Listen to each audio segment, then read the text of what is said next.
psychology of the new generation, rather the present generation, we'll try to understand what are the issues and what are the strategies we need to take to deal with the present youth.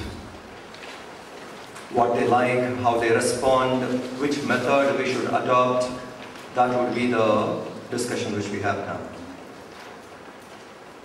Psychology of the new generation, strategies to handle youth. Okay. Youth psychology. The present generation, if you see, what happened?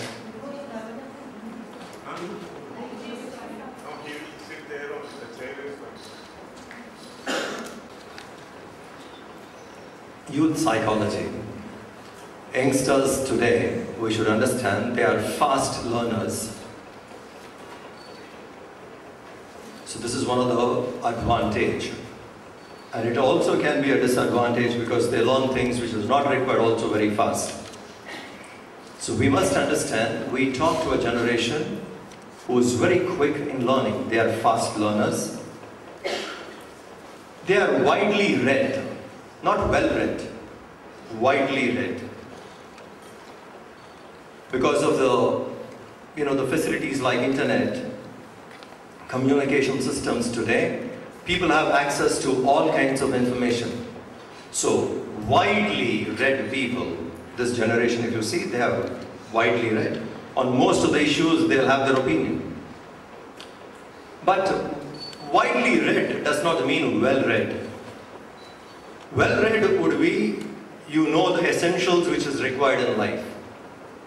So if you see today's generations, they are fast learners and they are widely read. And what do? Yeah. Opinionated and quickly influenced by the media. This is one of the biggest influences the youth has. They are quickly influenced. If something goes on the media a couple of times and it keeps drilling into the mind, they start believing it and they start framing their opinions. Now this, in a way, is not good. Opinion is thrust. Sometimes the newspapers presents opinions to us more than facts, and youth are highly influenced by it. And one of the biggest hassles which we have with youth, which we need to understand to deal is, jumps into conclusion without deep analysis and understanding. Particularly when it comes to the subject like what we are dealing, culture, spirituality. They jump into conclusion even without analyzing deeply. Now this you have to keep in mind. We are talking to a group of youth of this generation who have been who has developed a kind of an opinion influenced by the media. They jump into quick conclusion and they are not ready to listen to us. How do you say that? For example, people may not have read the Gita or even minor books like, let us say, Bhaja Govindam. And suppose you're going to say this is going to help you in your life. Without analyzing, they have jumped into a conclusion saying, this is not required for me. This is very boring. It is a conclusion they have made already. Now this is one of the challenges we have in dealing with the youth. They have jumped into a conclusion already without even analyzing what it is. So the problem which we need to handle is this area where the youngsters have a very closed mind with a fixed notion and not ready to open up. So how do we approach this problem? This is the issue we have to see. Suggested strategies would be,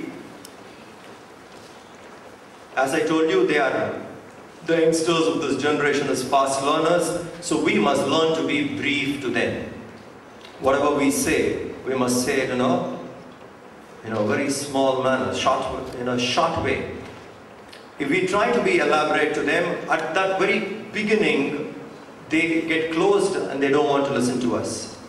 So we must develop an art of talking to the youth, being brief, minimum words. Be brief and do not be too insisting. This is one of the biggest issues of today's generation. They don't like if people keep insisting. So you must tell them, give them that space, wait for it. If the space you have given, if they have not done it, maybe we have to talk to them again. Sometimes, out of anxiety, etc., people go on insisting, and this generation doesn't like that at all, insisting. So we have to be brief and not to be too insisting. And what appeals to them is logical thinking. Be logical and objective. Take a fact-based approach. We need to be very logical to them. If it is not logical, if it is not rational, the youngsters of today will not understand. Suppose you say, take tulasi, swallow 2 leaves of tulasi for breakfast, for lunch and for dinner, which can give you a kind of a prevention from swine flu, let us say. That's not enough. You need to explain what are the qualities of tulasi. What is that quality in tulasi which can help you to prevent this? They need logical, rational answers. Just a statement will not be accepted. So we need to understand, this is good for you. No, you must be in a position to explain to them why this is good for you. So the approach should be logical and objective. Take fact-based approach. Another point which handling youth we need to understand is we need to be patient, because they jump into conclusions without analyzing. They jump into conclusions and very quickly they get opinionated, and then it becomes difficult. We need to be patient. I'll tell you one example. Almost 21 years ago, I was attending a camp, like you, as a Yuva Kendra member, in Coimbatore. It was Gurudev's camp. On the last day or one day before that camp, on the penultimate day, we had a Vishnu Sahasranam Archana. And the text for the camp was Kathopanishad. Kathopanishad was the text which Gurudev was doing. I was in the Yuva Kendra at the time. And Vishnu Sahasranam Archana was happening after that, after the class. And we as volunteers were called to serve, offer flowers, pour oil if the lamp is going, and the oil is getting less in the lamp. This was our work. Stupid was me. I was wearing a pant which had a pocket at your calf muscle. Below your knee, the pant had a pocket. I kept Kathopanishad book there. Veda, Shruti, you understand? Upanishad, and how dear Upanishad is for Gurudev. What reverence he's got for it. And I'm keeping it in my feet. Putting it in my pant pocket, the pocket near the calf muscle. Walking around serving. Swamiji saw. And one stare, it was like, and I just walked. I said, what? It is utility, rational, quickly opinionated. So I was like, yeah, it's utility. I'm just using, because there was a group discussion, I needed the book, and I'm keeping the book there. What's the big deal? It's not insulting, as if the leg is less divine. You see how the thinking is. You can't rationalize, because that's the age. You can't. You think the leg is less divine or what? So, what is wrong? And Swamiji stared. I understood he's staring for something. One stare, not a stare, it was a glare actually. But I still continued. And if he was to pick me up on that day and shout at me, probably I would be more closed. He did not do that. Instead, that time the Yuva Kendra leader was Parindra Kadakya. And poor Parindra came decently clad. A nice pant, a shirt, formals, buttoned, everything was nice. He was not wearing a kurta pajama, but a very decent pant and a shirt, full sleeve, buttoned, well clad. Gurudev took on him. He said, you are the leader of the youth and this is the way you dress for a holy occasion. Straight. Like I could hear it, Swamiji taking it on him. And poor Parindra standing there. And he is getting. Now this is where Gurudev, for all that strictness, he had patience in dealing with youth.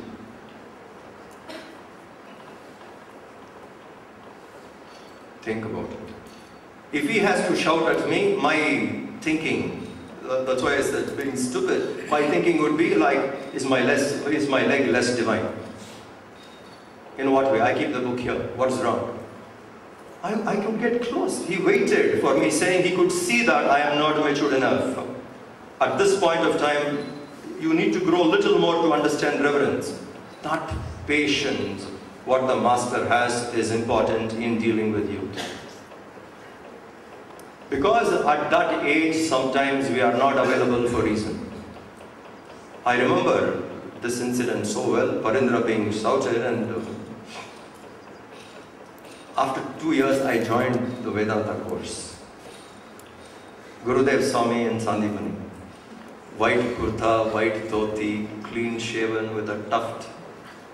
He looks at me, then he says, where are those pants with pockets all around?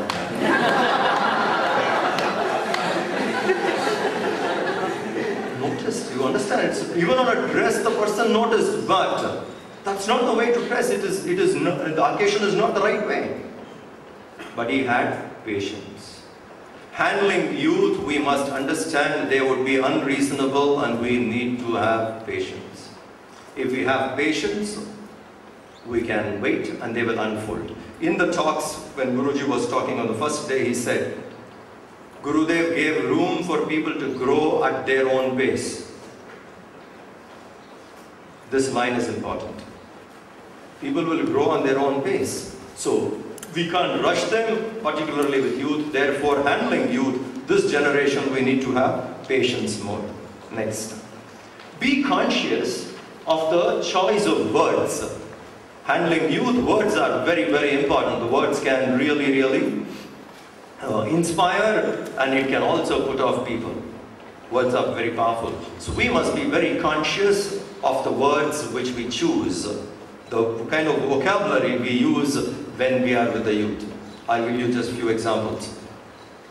Example, instead of words like self-control, discipline, the moment you use the word like self-control or discipline, this generation feels you're thrusting a restriction on them. It's just the word. The word doesn't mean restriction, but the assumption of the youngsters would be like self-control, discipline yourself.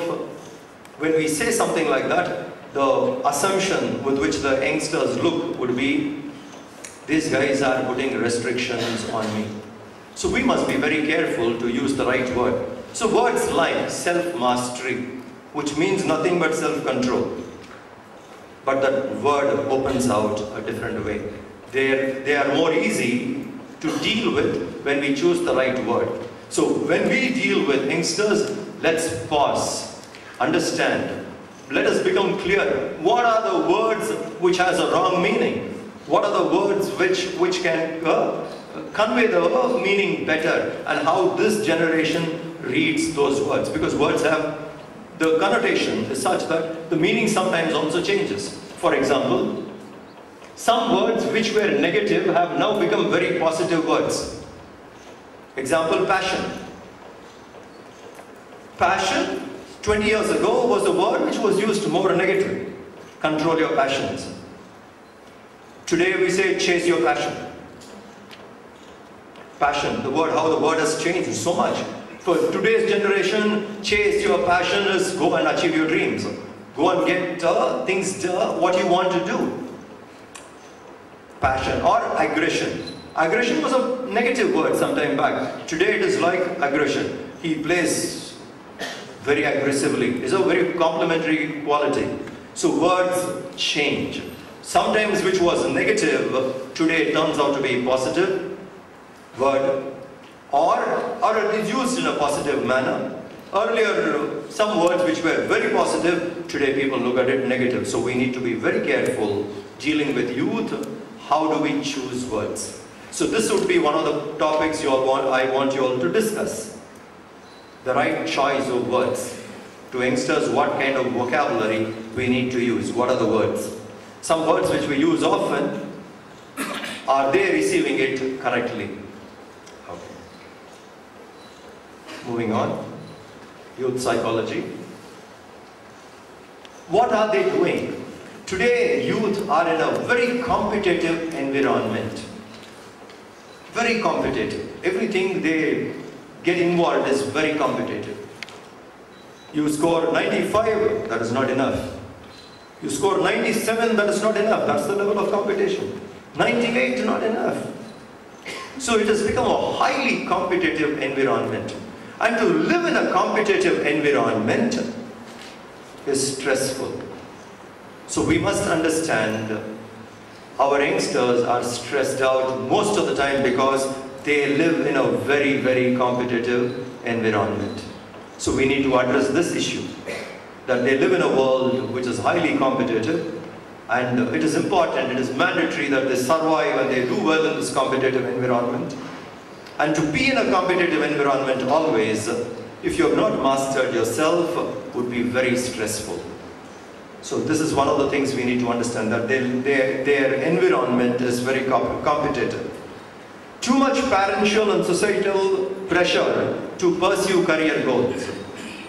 Too much pressure from the society, too much pressure from the parents.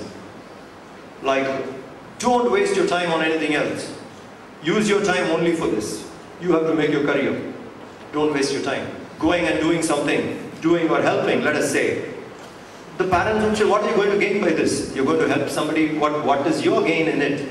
So there is a kind of a tremendous pressure from the parents and also from the society, and these people are part of that pressure.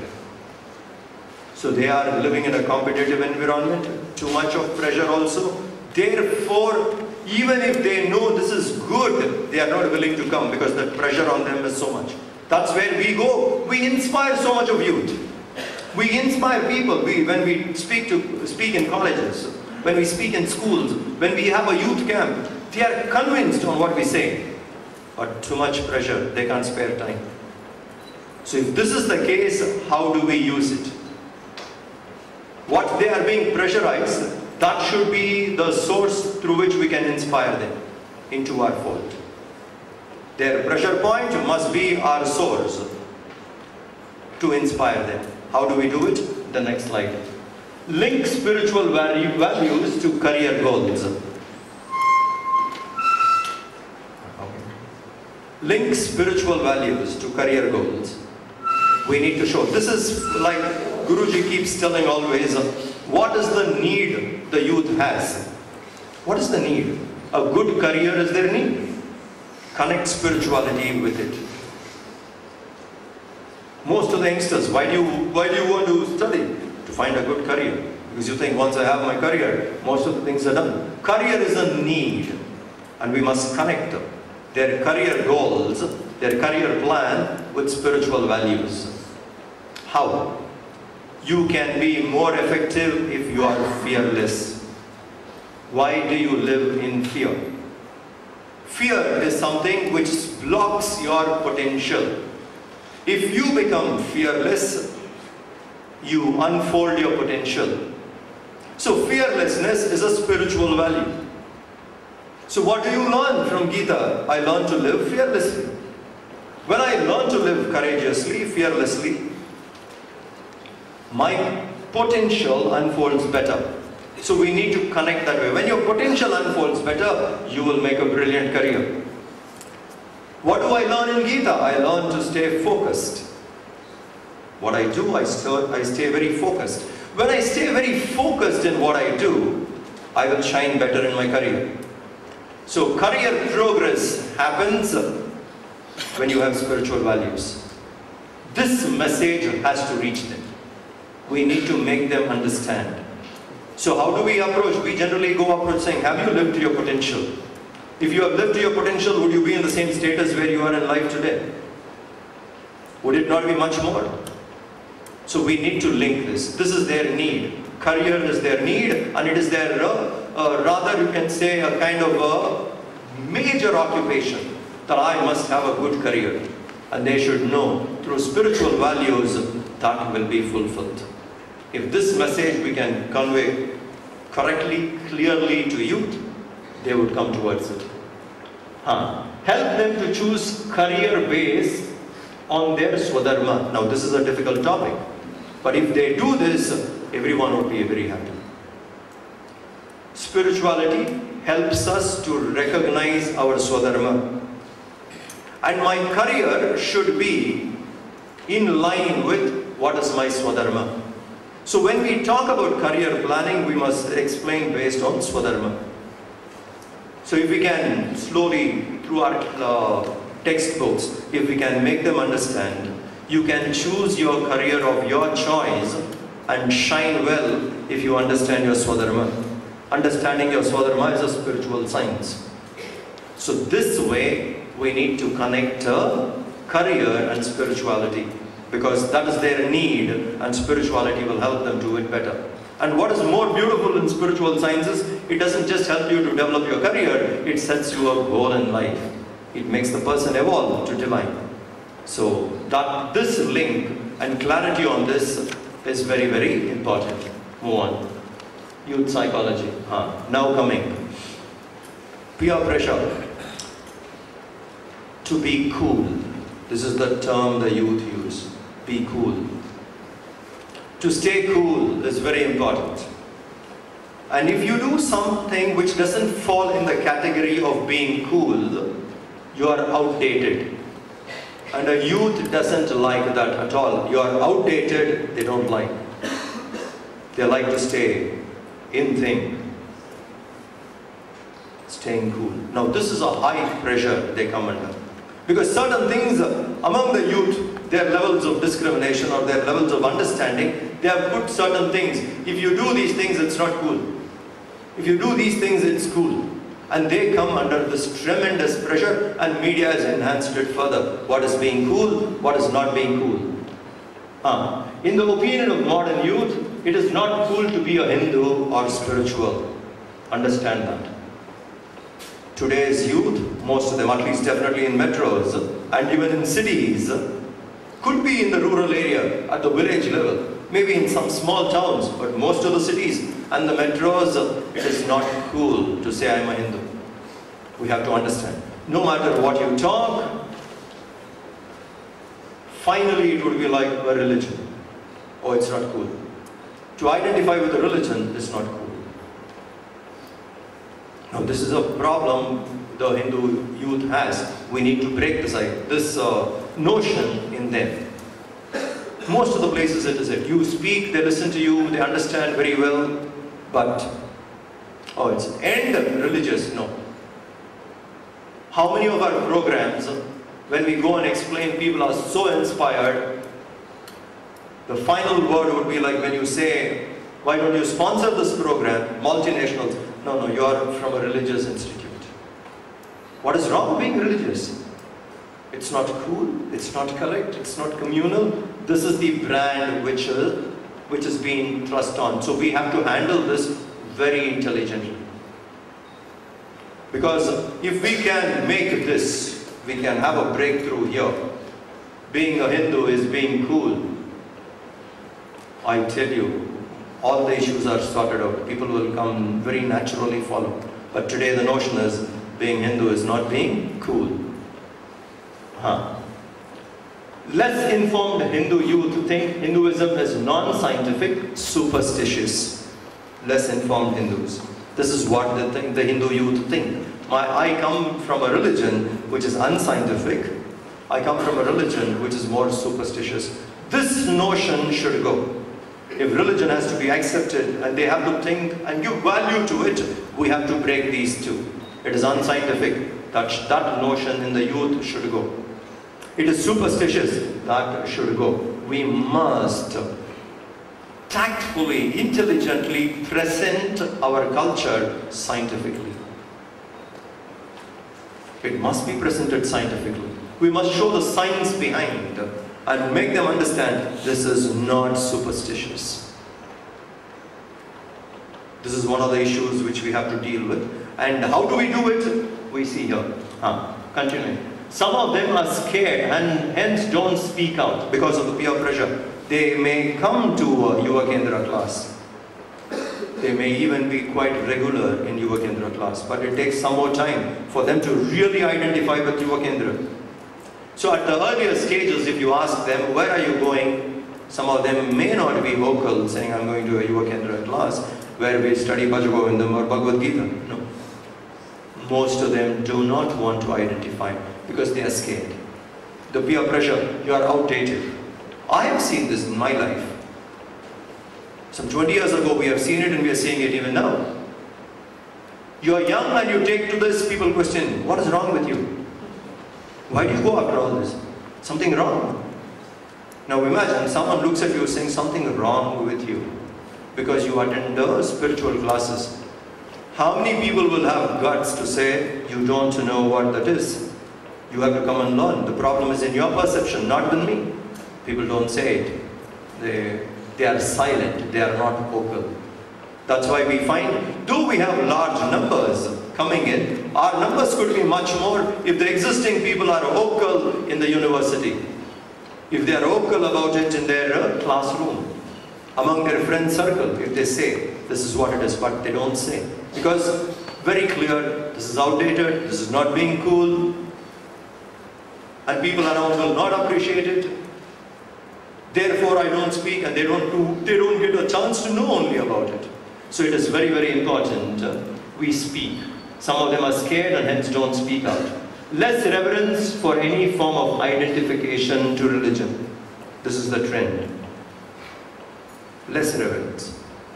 Not vocal, not exhibiting, not demonstrating. And most of them feel no. And if you have to be identified with a group, sometimes the media and people use outfit as the term. Yuva Kendra, a Hindu outfit.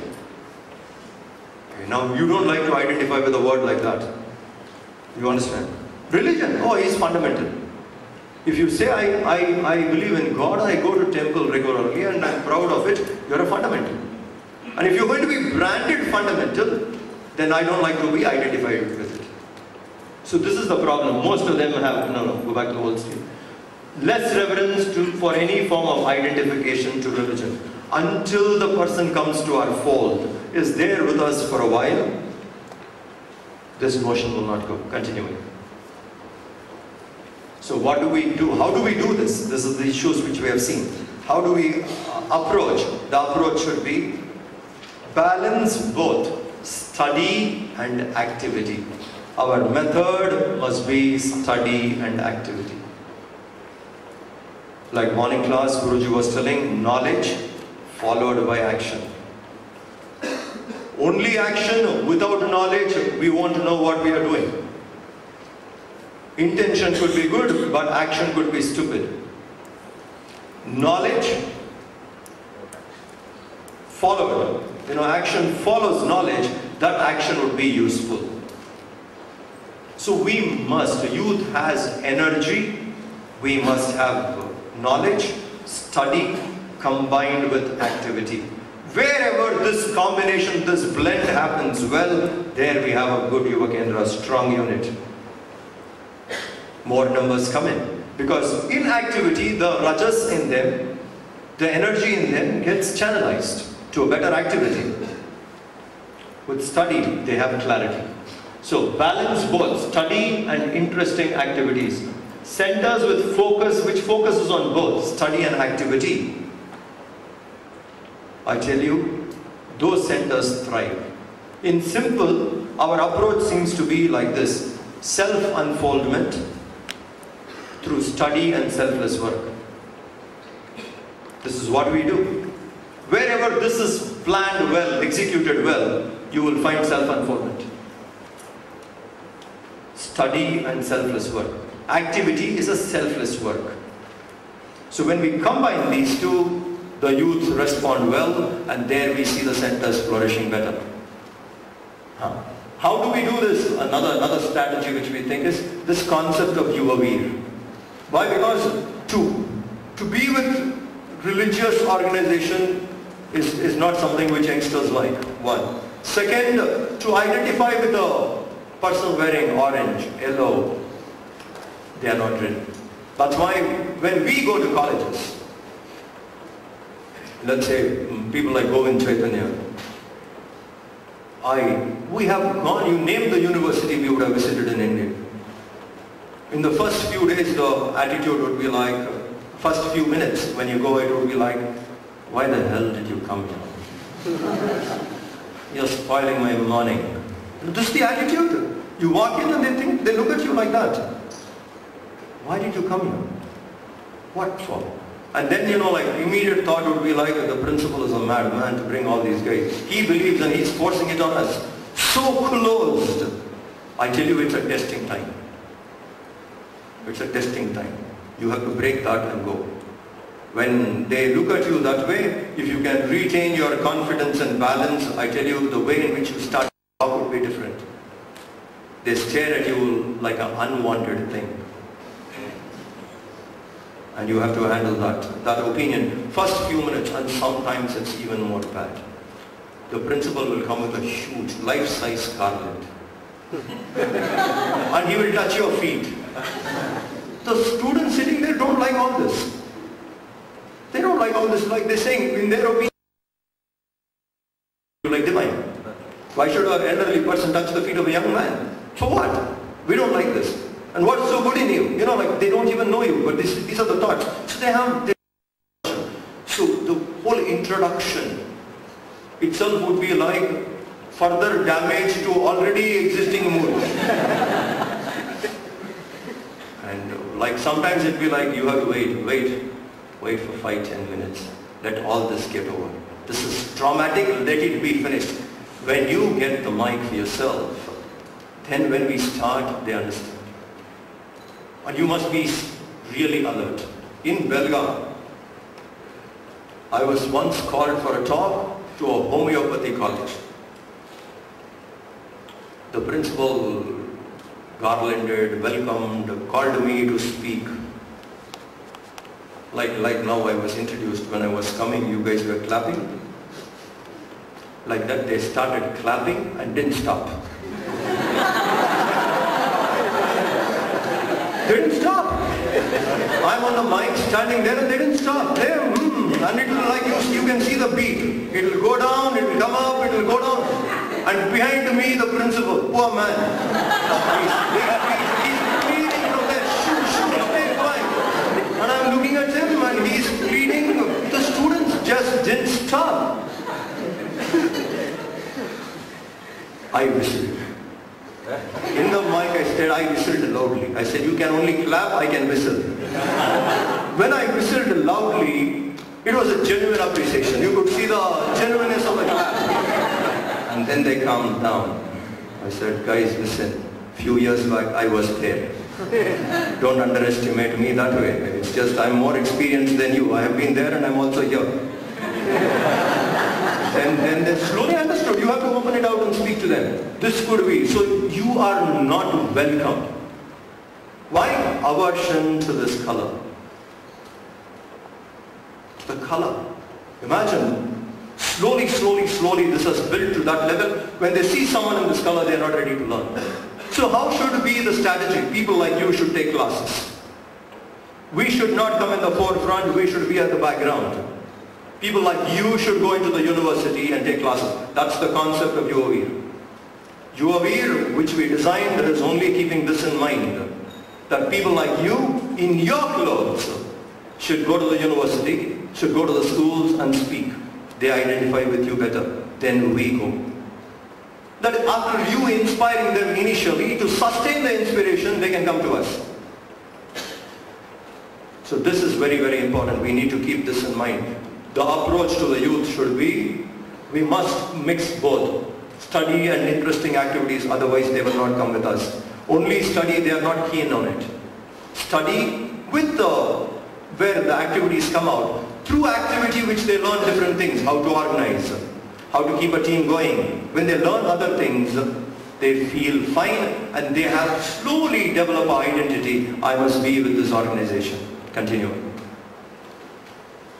Now comes, this is another issue which you have to understand.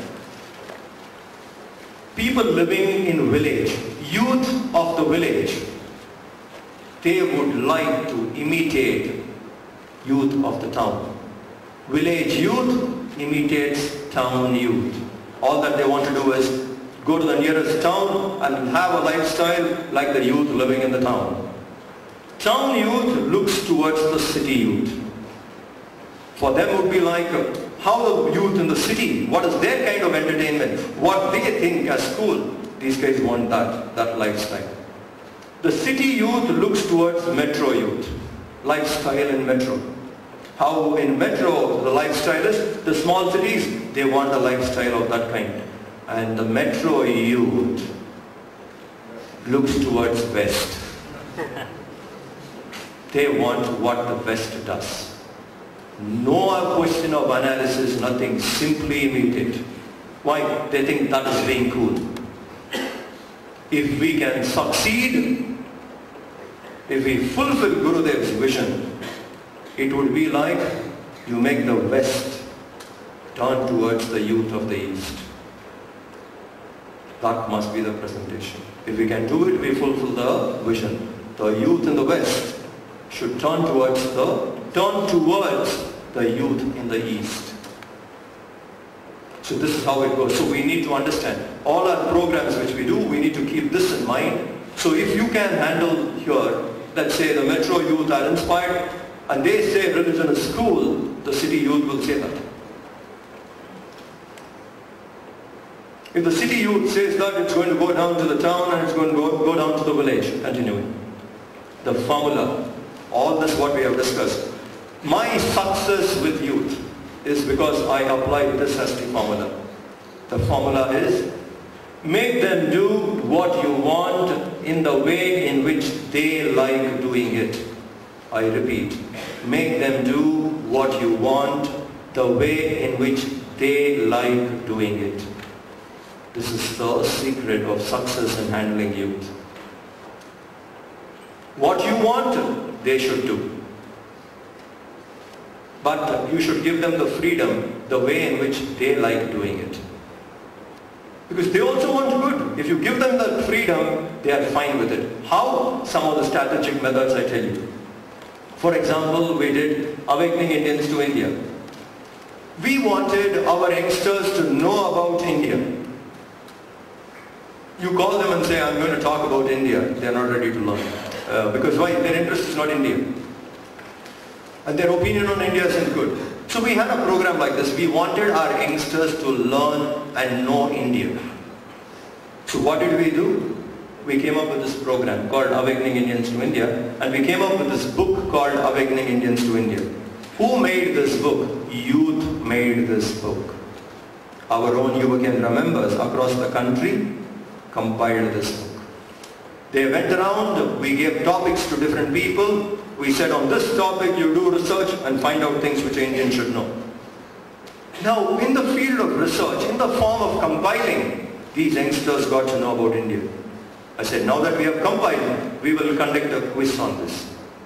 And that's how we conducted the quiz. Now, because you are a person, part of the organization, you compiled the book, you got to know about India, and you were the promoter for the quiz. So everyone, most of the chicks that time, went out, spoke about India. These guys were not ready to know about India. And today they have become people who can talk, promote, advocate, speak about it. How? So you want them to know India. You want them to talk about India proudly. How do you do it? They like quiz competition, they like research kind of work, they like traveling across India and knowing about it. Give them opportunities that way, this will happen. Make them do what you want, the way in which they like doing it. Chik Relay Yajna, this is Gurudev's vision. He gave us this program. Chik Relay Yajna. You tell them, come on, study Hanuman Chalisa. They are not studying. You tell them, let us study Sri Rama Gita. Not ready. Sthita Prajna Lakshana, let us read it. They're not ready. Okay, you are going to talk about Sthita Prajna Lakshana. This is a program in the Yuva Kendra. The members are there. Now you are going to talk about Sthita Prajna Lakshana for 5 days. Each one will speak for 15 minutes. It is at that time, for the first time the youth realizes to speak 15 minutes is not easy. My God! Oh, very natural reverence goes to all speakers after that. How is this guy manages half an hour, 45 minutes, 2 hours? 15 minutes is so difficult. And what do you speak? The sloka from the Gita. So how do you learn the Gita? Because you have to speak. What do we want? You to read Gita. So what is the formula? Make them do what you want, the way in which they like doing it. Now they are all happy. Peer pressure adds up because their family gets to know that they are going to go and talk on Bhagavad Gita. So the mother is so proud at home that my child is going to talk on Bhagavad Gita, calls her friends, relatives, everybody. So the day you are speaking, your family and friends are there. You can't let down. So you have to compete better. So you read more. Oh, I have seen. Whenever I have thrown this project to the youth, they'll ask, Swamiji, some points I need. 3:30 in the morning you meet me, I'll give you. 3:30 they will be there. It's nice to make them wake up in the morning. If they don't, there are methods. We wake you up because waking you up is our need. That you getting up early is good for you. So we want you to get up. But there are ways in which we can do. So I have found this. Making them do what you want, but the way in which they like doing it is the success formula with the youth. Soul Song Night, which is again an activity. It's a strategy. They come in to study. Only study may not keep them inspired. The study needs. There is talent. Give a healthy field for the talent to unfold. Relay Yajna was something we were doing when Gurudev was there. He initiated all this program. Soul Song Night was something again Gurudev initiated. Those who can play tabla, those who can play harmonium, those who can sing well, those who can dance, harness the youth potential. They have potential. Give them a field. Now a Soul Song Night is going to be on what? How to handle stock market. That's not the theme, isn't it? A Soul Song Night is going to be culture oriented, spiritual oriented. It will have roots in our culture. A healthy entertainment, educational entertainment. The activity should be that we make them turn to an educational entertainment.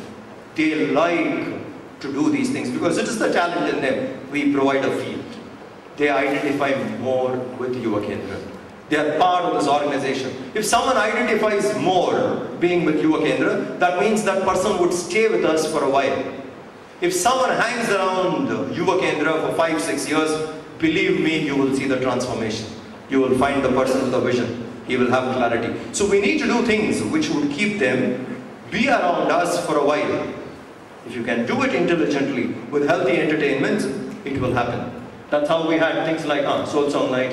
And how do we celebrate festivals? Now festival also can be made very, very interesting. You can make a festival celebrated very creatively. So festivals are, in Hindu culture, there are so much of festivals. Let's start making it more creative. We have done it many ways. I'll show you another slide. For example, we celebrated Independence Day by walking up the mountain and hoisting the flag.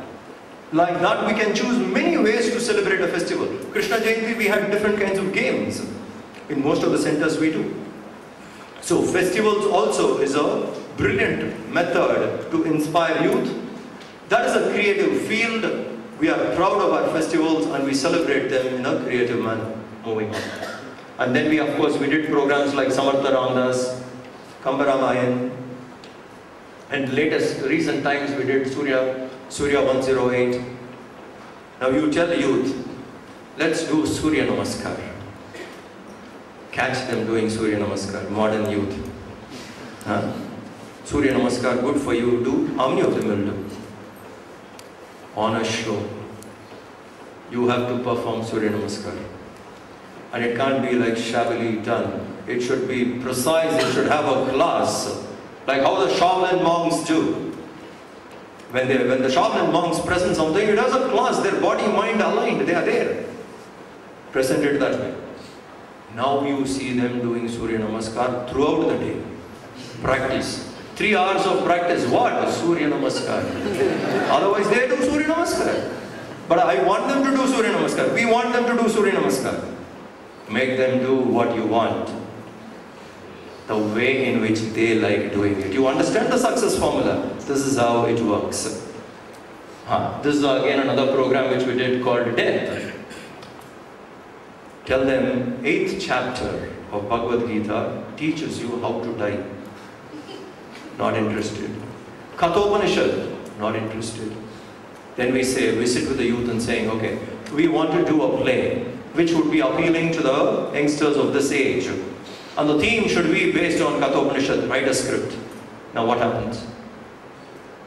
Our Yuva Kendra members sit together and keep working on reading Kathopanishad, finding out what are the stanzas would be good, how to present this idea creatively, entire work goes on. And then you come up with a method and you present. Educational entertainment. You are educated through a play. Like Bombay youth are now working on River Saraswati, which is strategically, it's very important for us to understand Saraswati civilization and all the glory of the river and the glory of that civilization. This is the Yuva Kendra who sat together, worked, researched, did the entire study, how to do it, where, how to write lines, how to dialogue it. Lot of learning. And end, we have something nice to present to the rest of the country to show like this is the glory of Saraswati civilization, most ancient civilization in the world, which can destroy myths like Aryan invasion, etc. out. We throw clarity. And how? It is research done, study done, script written, people come out to sing, people come out to direct the play, all talent unfolded. Organize it, raise funds from the show. Most of the educational entertainments are fundraisers. If a big project is coming, I only think of one of these programs to do and I know we get the funds which we need. So this is how we blend study with activity. That will make them learn what we want going further. It is not sufficient. You can take up other programs like adventure sports, travel, rafting, biking, trekking, etc. We have done all these programs. All this will have a spiritual destination. Rafting, River Ganga. River Ganga. You tell people, let's go to River Ganga and take a dip. Forget it. Why? What for? You come rafting with us. We'll topple your raft. You can topple also. Yeah, come on. Destination, Ganga. And Ganga is very important to us. We explain the glory. And if he is going to, it's not just rafting. We don't have only rafting in Ganga. It's not a camp. Only rafting, we go and we come back. No. It's a combination. Selling point. 5 days camp in Siddhabari. What do you do 5 days camp in Siddhabari? Sadhana Panchakam. Some text. Which is the bait? Rafting in Ganga is the bait. But to get there, what do? 5 days sadhana panchakam. And our camps are interesting, well programmed, we inspire them. And then you take this. So this way we have to combine. And it happens. And it's good. For them to go into River Ganga and take a dip itself is good. So we club programs that way. That is interesting. That is important. So there people would start coming in. Yuva Kendra become more dynamic. Adventure sports. I have taken a group to Amarnath Cave from Chennai. The way in which we went was motorcycle. He would come, let us go have Amarnath Darshan, Shiva's Darshan. But he said, we'll do it on motorcycle. Motorcycle all the way. And which route? Via Leh. That's how you go to Amarnath. Either you go via Kashmir or you go via Leh. You go via Srinagar or via Leh. We went via Leh. And Leh is the highest road. Your spirit and your energy of adventure, your energy, all can be channelized, destination that way. So we can adopt different methods that way. Adventure sports, travel, rafting, biking, trekking, etc. But it must be spiritually inclined. The destination should be spirituality. And it should not be only that. There should be 5-6 days of different things. Various spiritual programs become, and in the end this would be added to it. This combination really works, and we have touched many youngsters through them. Moving on. Real Vedanta. This is another method which I found extremely inspiring to the youth. What we speak, if they watch it in a movie, it becomes easy. We have seen, now wait a minute, I'll just show you a clip, a very short clip from this movie called Peaceful Warrior. I think light should go off. The conversation, I'll just tell you. This boy came because the teacher, his coach, which basically, he told him, meet me tomorrow at this time, and the boy had something else very important. And he said, I don't have time, whatever you want to say, can you make it fast? So he looks that side and he sees there's a river, picks him up and throws him into the river. So he gets up, he screams, saying, what did you do? He said, you said you were in a hurry and I want to teach you something in a short manner. He said, no, you never taught me anything, you pushed me into the river. He said, no, I emptied your mind. What do you mean you emptied my mind? You pushed me into the river. He said, no, I emptied your mind. When you jumped, what was in your mind? What thoughts were there? You were thinking of your college, you were thinking of your school, you were thinking of your friends, nothing. And you didn't have even a word to express it, you only screamed. And he says, your mind is slowly filling up again. It was empty for a while, it started filling up again. That's why he said, take the trash out.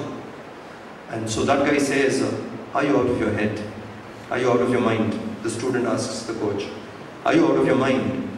And this guy says, it took a lifetime to achieve it. To go out of the mind, to make the mind silence. The boy says, the teacher says, it took a lifetime. And then he says, there's nothing happening here. Who said there is nothing happening? What is your level of focus? What is your level of attention? Are you seeing what's happening? Then he makes him stand there and see.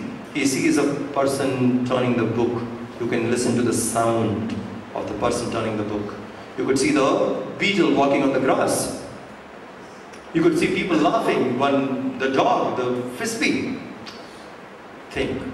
So this is a simple, I mean, it's a movie. So when you watch the movie and then you get a message like this saying what we otherwise talk in the class, live in the moment, stay in the present, what we discuss through our slokas, such movies do. Now when we present a movie like this, people come, they watch the movie and it's a very highly spiritual entertainment. It's a message. And after the movie we can have, let's say, half-a-day program on workshop. What it is to stay focused or what it is to stay in the present. He said there's never nothing happening. Always something is happening. Are you aware? What is being aware? Many ways we can conduct our workshops. Yeah. Next slide. The last message. Yeah. The main point. If we are available for youth and they are with us for a few years, then the vision slowly transfers. If you are available for youth and you manage to keep them with you for a while, a span of 4 or 5 years, if the youngsters can be with you, Gurudev's vision transfers to them. It is up to you. How much are you available for youth? How much variety you can present so that they are available for you? If they are with you for 4 or 5 years, the vision slowly transfers. This is the method which we can, it's up to you to make him or her available. This I found a very good method to approach psychology of the modern youth and some of the strategies which we can take to reach them. Okay, now we go into the last slide. Yeah, move on. These are the topics. It would be nice if we can sit and discuss. Note down. Identify 3 problems youth face today, apart from the ones which we discussed above. You sit and think, what are the problems with the youth? Identify 3 problems. There could be many, but for our discussion, identify 3 problems youth face today, apart from the ones discussed above. Conscious choice of words. Let's discuss on this. What kind of words we should use when we have to interact with the youth? Conscious choice of words. Link between spirituality and career. How do we link that? Because that's important. That is their need. If we can link it, we would find them coming and staying with us. Various ways to make them do what we want in a way in which they want, in a way in which they like. So, the formula, like how in your center, with your situation there, what are the things you can do to make them? For example, in your town, if there is a temple on the top of a hill, it could be like rock climbing your way to the temple. And don't do it without technical support. Now this we have to understand. Some of these programs which I mentioned, we take caution and we have technical support. They are safe to do. Be sure. It should not be like foolishly doing something. I'm sure the audience here understands the importance of safety. I'm not going into that discussion. That can never be overlooked. Have technical support and do these programs. You will find a lot of people coming in. How to remove aversion towards religion. This is again a point which we need to discuss. How to remove aversion towards religion in the modern youth. And what it is being available for the youth.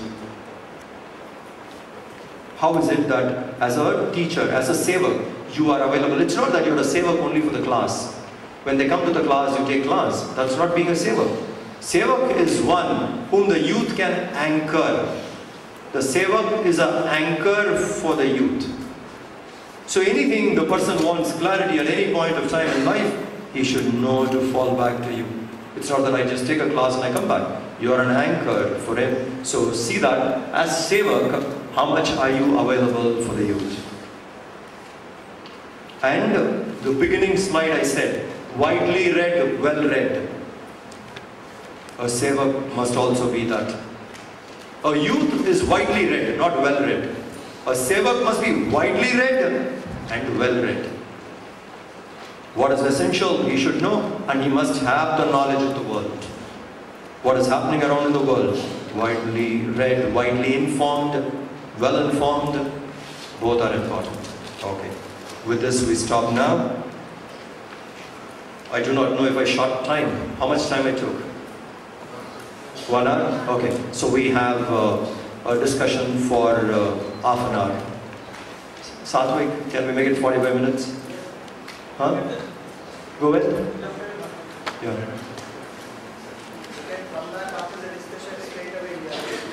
Okay.